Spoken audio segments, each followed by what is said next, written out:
আজকের প্রথম দিনে মহান আল্লাহ পাক রব্বুল আলামিন আমাদেরকে আসবার বসবার আল্লাহর জন্যই জমা হওয়ার তৌফিক দান করেছেন। এজন্য আমরা সকলেই বলি আলহামদুলিল্লাহ।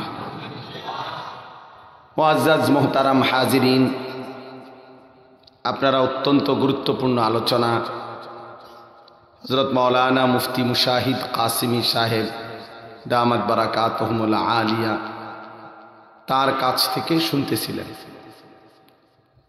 বিশেষ করে শেষ দিকের কিছু অংশ আমরাও শুনেছি।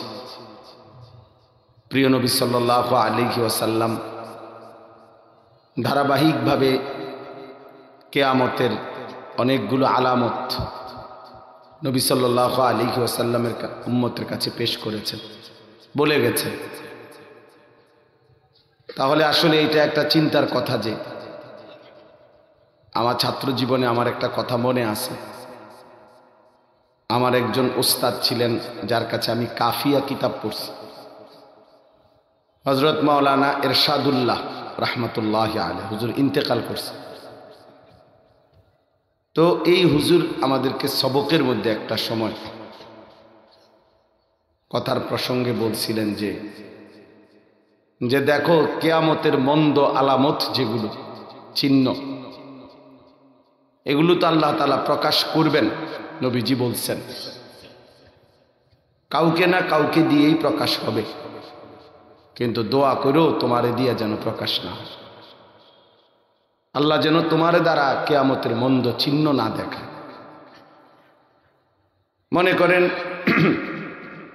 এইমাত্র বলল যে কিয়ামতের একটা আলামত যে ব্যক্তি তার স্ত্রীর গোলামি করবে, ওয়া আতাআর রাজুলু ইমরাআতাহু ওয়া আক্কা উম্মাহু, মার নাফরমানি করবে, ওয়া আদনা সাদীকাহু, বন্ধুকে কাছে টেনে নেবে, ওয়া আকসা আবাহু, বাবাকে দূরে সরাই দিবে।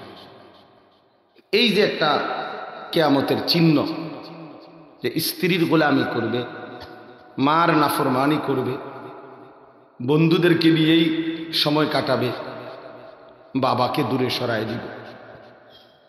এই যে এটা তো আল্লাহ তাআলা যেহেতু নবীজি বলছেন কিয়ামতের পূর্বে হবে, তাহলে এটা কাউকে না কাউকে দেওয়া হবে কিনা? কথা বলেন না? তো হুজুর বলছিলেন যে বাবা দোয়া করো, আমাদেরকে বলছিলেন যে তোমারে দিয়ে যেন আল্লাহ পাক এই আলামতটা না দেখা, অর্থাৎ তুমি যেন সেই মানুষটা না হও যে তার স্ত্রীর গোলামি করে, তুমি যেন সেই সন্তান না হও যে তার মার নাফরমানি করে, তুমি যেন সেই সন্তান না হও যে তার বাবাকে দূরে সরায় দেয়, তুমি যেন সেই ছেলেটা না হও যে তার বন্ধুদেরকে কাছে টানে, বন্ধুদেরকে নিয়েই ব্যস্ত থাকে। এটা যেন আল্লাহ আমারে দিয়ে না দেখা, আমারে দিয়ে না দেখা। এই জন্য হজরতের এই কথার সাথে আমি এই একটা কথাই শুধু মিলাই দিলাম, বললাম আপনাদের কাছে, ছেলেরা তোমাদের কাছে, প্রিয় ভাই, তোমাদের দ্বারাও যেন কিয়ামতের কোনো মন্দ আলামত প্রকাশ না হয়।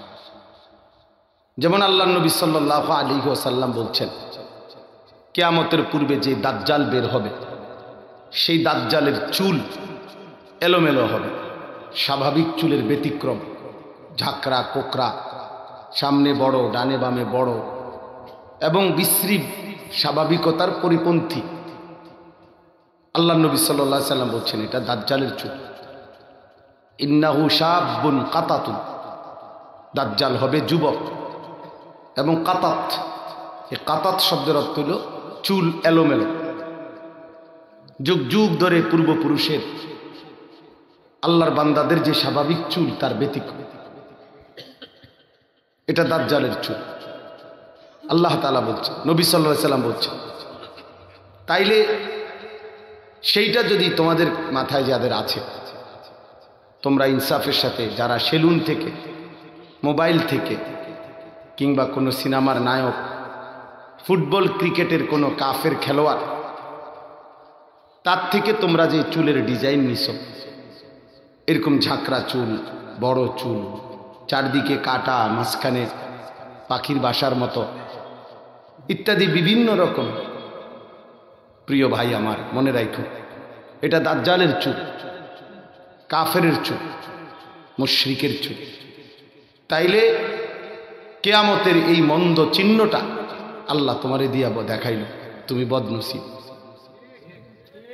তুমি মনে করো তুমি মন্দ কপাল, খোদার লানতের জন্য আল্লাহ তোমারে বাছাই করো, দাজ্জালের চিহ্ন দেখাইবার জন্য তোমারে মনোনীত করো। তো এটা কেমন অভিশপ্ত, কেমন অভিশপ্ত। এই জন্য ছেলেরা তোমাদেরকে বললাম, এমন কোন চিহ্ন যেন যারা আছেন মা বাপের কষ্ট দেন,